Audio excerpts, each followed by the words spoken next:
Suman TV ప్రేక్షకులకు అందరికి కూడా స్వాగతం. అండ్ ఇవాళ నేను చేయబోయే ఈ వీడియోలో ఇన్ కంటిన్యూయేషన్ అని చెప్పేసి అనమాట. సో ఇంతకుముందుకు మీకు ఒకవేళ నా ముందటి వీడియో చూసుంటే మనము ఎలివేటర్స్ గురించి మాట్లాడుకున్నాం. అదేంటబ్బా ఎలివేటర్స్ గురించి మనకెందుకులే అనుకుంటున్నారా? నేను అంటున్నాను, జీవితంలో మనిషికి కొన్ని ఇంపార్టెంట్ ప్రతి స్టెప్ బై స్టెప్ అవసరమయ్యే యూనో వస్తువులు కానివ్వండి, మెషిన్స్ కానివ్వండి, డైలీ లైఫ్లో ఖచ్చితంగా అవి లేకుండా అసలు మీ జీవితము ఎట్టి పరిస్థితుల్లో గడవదు. ఫర్ ఎగ్జాంపుల్, నేనైతే ఇండిపెండెంట్ హౌస్లో ఉంటున్నానండి, నాకు లిఫ్ట్తో నేను సంబంధం అంటే మీ బిల్డింగ్ మీ ఆఫీస్ ఏదైతే ఉందో, మీరు ఎక్కడైతే జాబ్ చేస్తున్నారో అది మాత్రం ఇండిపెండెంట్ హౌస్లో ఉండదు. జనరల్గా అది ఒక కమర్షియల్ కాంప్లెక్స్లో ఉంటుంది. మీరు అక్కడ లిఫ్ట్ ఎక్కుతారు. ఈ లిఫ్ట్ ఎక్కడు అండ్ దిగుడు విషయంలో చూసుకుంటే, ఈ ఎక్కే దిగే విషయంలో ఎలాంటి కైండ్ ఆఫ్ ఇన్సిడెంట్స్ ఆర్ ఎలాంటి కైండ్ ఆఫ్ ఇన్కన్వీనియన్స్ ఆర్ ఎలాంటి కైండ్ ఆఫ్ సేఫ్టీ మెజర్స్ లేకుండా డేంజర్స్ ఏదైనా జరిగితే అలాంటి సమయంలో మీకు అందరికీ ఈ వీడియో గుర్తుకొస్తుంది. ఓకేనా? సో సేఫ్టీ ఎలా పాటించాలి, మీరు ఒకవేళ ఈ రోజున ఇండిపెండెంట్ హౌస్లో ఉన్నారు, తర్వాత డెవలపర్కి ఇచ్చారు, డెవలప్మెంట్ చేస్తున్నారు, బిల్డింగ్ కడుతున్నారు అనుకోండి, ఖచ్చితంగా మీకు ఈ వీడియో 100% మీకు పనికొస్తుంది. సో జాగ్రత్తగా చూడండి, ఎందుకంటే మనకు ఏది ఎప్పుడు పనికొస్తుంది అన్న విషయం మనకు తెలియదు కాబట్టి. So good to know information మీకు ఇవాళ నేను నేర్పించబోతున్నాను. నాతో పాటు ఒక ఎక్స్పర్ట్ ఉన్నారు. వీరు మన అందరి కోసము ఒక అవేర్నెస్ వీడియో క్రియేట్ చేద్దాము, ఒక రియల్ కైండ్ ఆఫ్ ఎక్స్పీరియన్స్ అనేది. ఎందుకంటే నా ఫ్లాట్ నుంచి నేను పక్క లిఫ్ట్ రానికి జస్ట్ ఒక 10 అడుగులు మాత్రమే అనమాట. సో 10 అడుగులు నేను రాగానే కరెక్ట్గా నేను లిఫ్ట్ వాడి పార్కింగ్లోకి వెళ్తా. పార్కింగ్ నుంచి మళ్ళీ లిఫ్ట్ వాడతా. ఎన్నిసార్లు కూడా ఈరోజు వాకింగ్ చేద్దాంలే, మెట్లు ఎక్కుదాంలే, హార్ట్కి కార్డియో అవుతుంది కదా, ఎక్సర్సైజ్ అవుతుంది కదా అని చెప్పి చాలా ఆలోచిస్తా. కానీ every day is not like that. మనం చాలా లేజీ హ్యూమన్ బీయింగ్స్ అండి. ఒక విషయానికి, ఒక వస్తువుకి, ఒక పనికి మనం అలవాటు పడిపోతే ఎట్టి పరిస్థితుల్లో దాన్ని మనం వదులుకోం. సో లిఫ్ట్ అనేది అంత క్రూషియల్ అన్నమాట మన లైఫ్లో. ఎందుకు ఇన్ని మాటలు చెప్తున్నానంటే, ఎవ్రీ డే కొన్ని సెకండ్స్, కొన్ని మినిట్స్ మీ లిఫ్ట్లో మీరు గడపక తప్పదు. ఈరోజు కాకపోతే రేపు, రేపు కాకపోతే ఎల్లుండి, లిఫ్ట్ మాత్రం మీ లైఫ్లో చాలా క్రూషియల్. సో ఈ విషయం ఇప్పుడు మనం తెలుసుకుందాము. ఎక్స్పర్ట్ మనకు చెప్పబోతున్నారు. నేను యాజ్ అ కస్టమర్గా అనమాట, ఇప్పుడు ఈ వీడియోలో యాజ్ అ కస్టమర్గా ఒకవేళ ఒక 10 అంతస్తుల బిల్డింగ్ నేను కడుతున్నాను అనుకుంటే, ఫర్ ఎగ్జాంపుల్ నేను బిల్డర్నా, నేను డెవలపర్నా, లేకపోతే ఒక ల్యాండ్ ఓనర్నా. సో అలాంటి సమయంలో నేను ఎలా ప్లాన్ చేసుకోవాలి? నేను బిల్డింగ్ కన్స్ట్రక్షన్ చేసే ముందే ప్లాన్ చేసుకోవాలా, తర్వాత ప్లాన్ చేస్తే నడుస్తుందా? ఇవన్నీ విషయాలు మనకు తెలియబోతున్నాయి. అండ్ మోస్ట్ ఇంపార్టెంట్, రాష్ట్ర ప్రభుత్వం ఎలాంటి రూల్స్ పెట్టింది, మీ హక్కులేంటి, మీరు ఒకవేళ ఆల్రెడీ లిఫ్ట్ వాడుతున్నారు, మీ బిల్డింగ్లో సరైన సర్వీస్ లేదు, మీకు చాలా కష్టాలు ఎదురవుతున్నాయి అంటే ఈ వీడియో మీకు దానికి సమాధానం అనమాట. So let's start. సో నేను ఇంట్రొడ్యూస్ చేయబోతున్నాను నన్ అదర్ దాన్ మా సుమన్ టీవీలో మోస్ట్ ఇంపార్టెంట్ గెస్ట్. ఎందుకు చెప్తున్నాను అంటే, రీసెంట్గా సర్ కంపెనీని, ఫార్చ్యూన్ గ్లోబల్ ఎలివేటర్స్ అన్న కంపెనీని సెలెక్ట్ చేశారు, షార్ట్ లిస్ట్ చేసి అవార్డు గ్రహీత అనమాట. సో సుమన్ టీవీ బిల్డర్ అవార్డ్స్లో ఒక కైండ్ ఆఫ్ నేషన్ని బిల్డ్ చేస్తున్న కంపెనీస్ అన్నైతే ఉన్నాయో, అది real estate companies, construction companies, అలాగే మన ఎలివేటర్ మ్యానుఫ్యాక్చరర్స్ కూడా లేకపోతే అసలు బిల్డింగే లేదు. వీళ్ళే అసలు బ్యాక్ బోన్ అనమాట ఒక బిల్డింగ్కి. సో వీరి కష్టాన్ని గుర్తించి, వీరి ISO సర్టిఫికేషన్ని గుర్తించి సుమన్ టీవీ రెస్పెక్ట్ ఇచ్చింది. అండ్ ఎవరో కాదండి, మన రాష్ట్ర Congress committee one of the key member ఎవరైతే ఉన్నారో మన మధు యాష్కి గారు, అండ్ మన అందరి ఫేవరెట్ PSPK గారు, వారి ఎక్స్ ఫ్యామిలీ మెంబర్ ఎవరైతే రేణు దేశాయ్ గారు ఉన్నారో వారితో సహా వీరికి అవార్డు ఇవ్వాల్సి వచ్చింది అనమాట. సో ఆ అవార్డు గ్రహీత ఈరోజు మనతో మాట్లాడబోతున్నారు. And he is none other than founder, chairman of Fortune Global Elevators, mister G. Srisailam garu. Sir, welcome to Suman TV. నమస్తే sir, thank you so much. నమస్తే sir. And first and foremost ఏంటంటే, ఫస్ట్ ఆఫ్ ఆల్ మీకు hearty congratulations అండి. Thank you sir. Suman టీవీలో అవార్డ్స్కి మీరు short list అయ్యేసి award కూడా రిసీవ్ చేసుకున్నారు రీసెంట్గా జరిగిన బిల్డర్ అవార్డ్స్లో. సో ఇది ఫస్ట్ ఎడిషన్ అనమాట సుమన్ టీవీలో. ఇది ఎప్పుడు అందరూ గుర్తుపెట్టుకుంటారు, ఎందుకంటే దీని తర్వాత ఎన్నో ఎడిషన్స్ రాబోతున్నాయి. సో కాబట్టి ఫస్ట్ ఎడిషన్లోనే మిమ్మల్ని సెలెక్ట్ చేసి మీకు అవార్డు ఇవ్వడము నిజంగా నాకు సంతోషంగా ఉంది. సో ఇవాళ ఫస్ట్ ఆఫ్ ఆల్ తెలుసుకోవాల్సింది ఏంటంటే, ఒక బిల్డింగ్ కట్టే ముందు ఎలాంటి లిఫ్ట్ నేను ప్లాన్ చేసుకోవాలి యాజ్ అ కస్టమర్గా. నా దగ్గర ల్యాండ్ ఉంది, బిల్డింగ్ కన్స్ట్రక్షన్ మొత్తం రెడీ అయిపోయింది. సో నేను ఒక 50 మంది కెపాసిటీ లిఫ్ట్ తీసుకోమంటారా, లేదంటే నార్మల్ లిఫ్ట్ అంటారా, లేదంటే హాస్పిటల్స్లో వాడే లిఫ్ట్ అంటారా, నేను అసలు ఎలాంటి లిఫ్ట్ కోసం ప్లానింగ్ చేసుకోవాలి? దానికి మీ ఎక్స్పర్ట్ సహాయం అవసరం పడుతుంది. ఎందుకంటే చూసే వాళ్ళలో చాలామంది లిఫ్ట్ రిక్వైర్మెంట్ ఉన్న వాళ్ళు మీకు కాల్ చేస్తుంటారు. సో వాళ్ళకి మీరు ఇచ్చే సలహా ఏంటి? Thank you sir. First of all నాకు నా ఎక్స్పీరియన్స్కి నాకు రెస్పెక్ట్ ఇచ్చి సుమన్ టీవీ అవార్డు ఇచ్చినందుకు, బిల్డర్ అవార్డు ఇచ్చినందుకు సుమన్ టీవీ వారికి కృతజ్ఞతలు తెలియజేసుకుంటున్నాను ఫార్చ్యూన్ గ్లోబల్ ఎలివేటర్స్ తరపుకెళ్ళి. సో మీరు అడిగిన ప్రశ్నకి జనరల్గా అపార్ట్మెంట్స్ ఆర్ ఇండివిజువల్ హౌసెస్ మనం కన్స్ట్రక్షన్ చేసేటప్పుడు లిఫ్ట్కి సైజెస్ ఏ సైజులో ఉండాలనేది చాలా ఇంపార్టెంట్ థింగ్ అండి. ఎందుకు రీజన్ ఏంటంటే, నేను చాలా చూసిన అపార్ట్మెంట్స్లలో అపార్ట్మెంట్ సైజు చాలా పెద్దగా ఉంటుంది, 20-40 ఫ్లాట్స్ ఉంటుంది. దాంట్లో లిఫ్ట్ సైజు చాలా చిన్న ఉంటుంది, అంటే ఇద్దరు కూడా పోలేని పరిస్థితిలో ఉంటుంది. కరెక్ట్. సో ఇదేంటంటే కంప్లీట్గా బిల్డర్ అండ్ ఆర్కిటెక్ట్స్ వాళ్ళకి లిఫ్ట్ గురించి, ఆ సైజెస్ గురించి అవేర్నెస్ లేకపోవడం. సో ఇక్కడ ఏమవుతుందంటే, ఫస్ట్ థింగ్, మనం ఏదైతే బిల్డింగ్ కన్స్ట్రక్షన్ చేస్తున్నామో దాంట్లో ఎన్ని ఫ్లాట్స్ వస్తున్నాయి, సో ఎన్ని ఫ్యామిలీస్ ఉంటున్నాయి, దాన్ని పట్టి మనం 6 ప్యాసింజర్ లిఫ్ట్ తీసుకోవాలా, 8 ప్యాసింజర్ లిఫ్ట్ తీసుకోవాలా, ఆర్ఎల్స్ ఒక లిఫ్ట్ తీసుకోవాలా, 2 లిఫ్ట్లు తీసుకోవాలా అనేది డిసైడ్ చేసుకోవాలి ఫస్ట్ థింగ్. సో చాలామంది ఏంటంటే, ఒక 40 ఫ్లాట్స్ ఉంటాయి, ఒకటే లిఫ్ట్ ఉంటుంది, ఆ ఒక్క లిఫ్ట్ కూడా చాలా చిన్న సైజులో ఉంటుంది.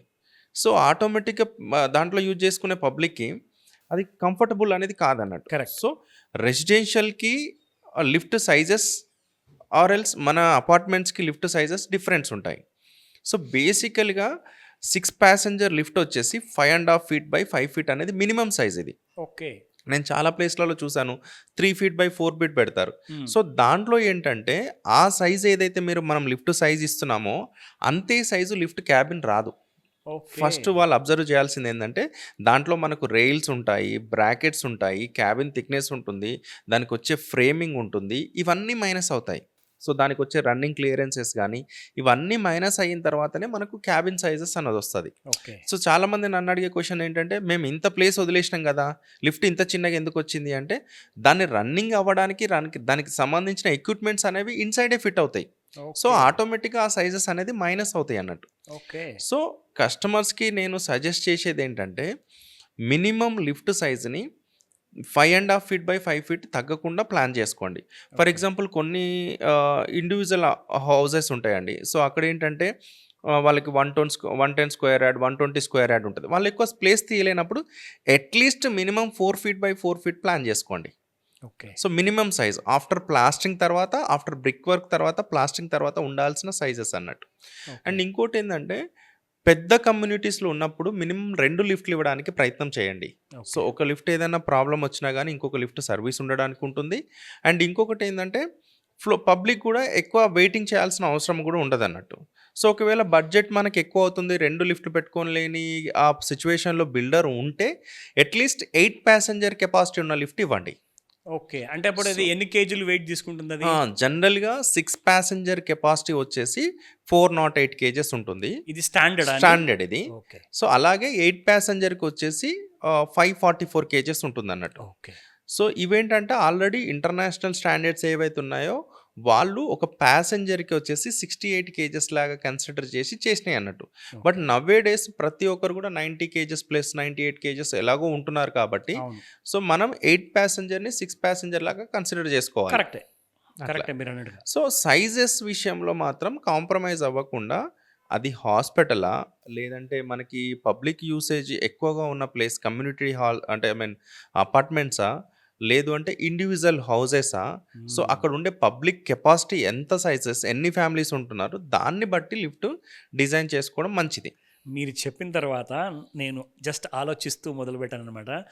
మా అపార్ట్మెంట్ లిఫ్ట్లో కానివ్వండి, మా ఆఫీస్ లిఫ్ట్లో కానివ్వండి, ఎంత లిఫ్ట్ ఇరుక్కుగా ఉన్నా కానీ అందులో కూడా మనం దూరుకుంటూ వెళ్ళిపోయేసి నిలబడి ఎలాగో అలాగ అడ్జస్ట్ చేసుకుందాంలే, ఒక నిమిషమే కదా అని చెప్పేసి వస్తుంటాము. కానీ నిజంగా మీరు చెప్పిన తర్వాత ఇప్పుడు నాకు ఏమర్థమైందంటే, ఓవర్ లోడెడ్ లిఫ్ట్లో వెళ్ళొద్దు.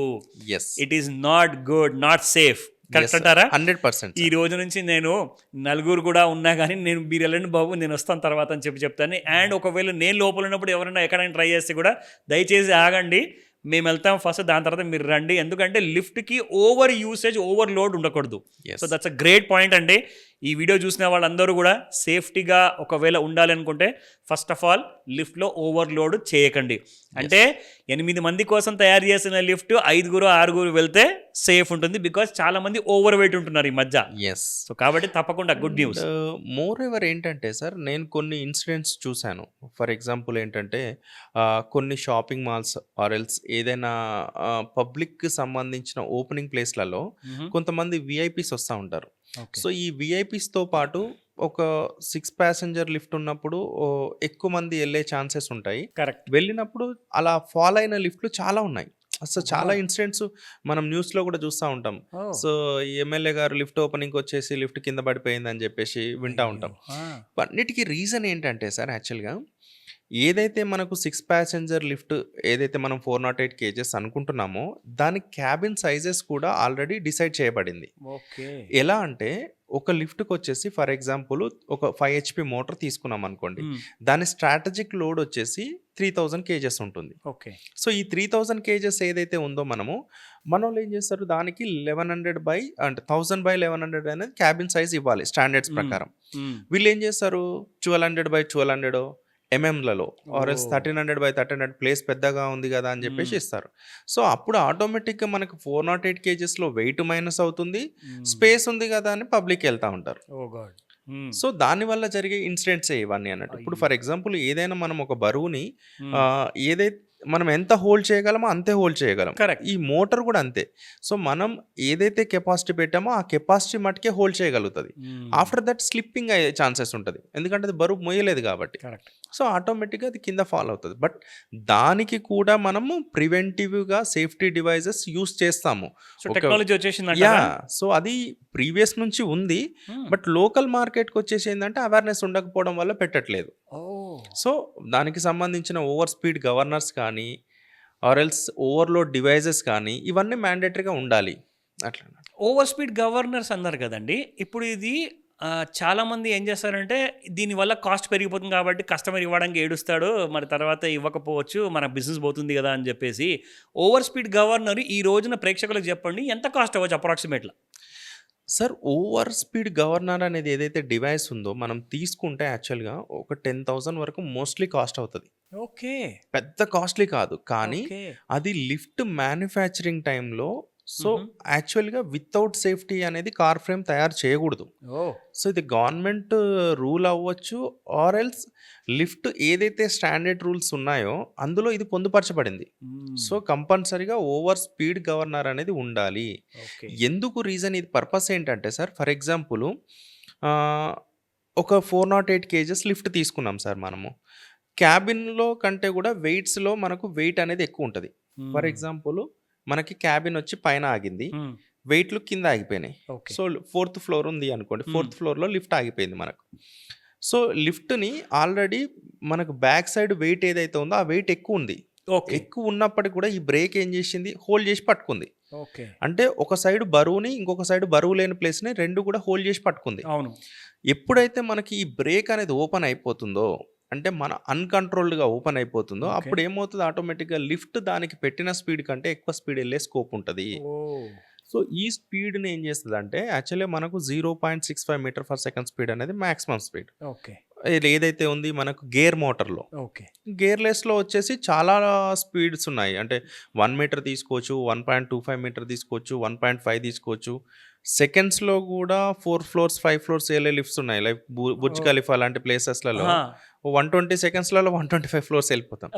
సో అలాంటి లిఫ్ట్స్ కూడా ఉన్నాయి. బట్ అకార్డింగ్ టు లిఫ్ట్ స్పీడ్ని బట్టి ఇచ్చిన స్పీడ్ ఎప్పుడైతే బైపాస్ అవుతుందో ఈ ఓవర్లోడ్ డివైస్ యాక్టివేట్ చేసి ఈ క్యాబిన్ని గాల్లో ఆపేస్తుంది. సో దానికి సంబంధించిన ఎడ్జ్ బాక్సెస్ కానీ సేఫ్టీస్ కానీ అవన్నీ మనం ప్రొవైడ్ చేస్తాము. సో ఈ సేఫ్టీ యాక్టివేట్ అయినప్పుడు కంట్రోలర్ కూడా పవర్ ఆఫ్ అయిపోతుంది, ఆ కంట్రోలర్ త్రూ మళ్ళీ మోటార్కి కూడా పవర్ ఆఫ్ అయిపోతుంది. సో ఇదొక సిస్టమ్ అనేది క్రియేట్ చేయబడింది. ఇది ఎవ్వరు కూడా ఏంటంటే ఇది ఆల్రెడీ ఉన్న సిస్టమ్ని, సో పబ్లిక్ సేఫ్టీ కోసం వాడాల్సిన సిస్టమ్, మేజర్ సేఫ్టీ సిస్టమ్ ఇది. ఇది ఇవ్వకుండా లిఫ్ట్ ఇవ్వకూడదు.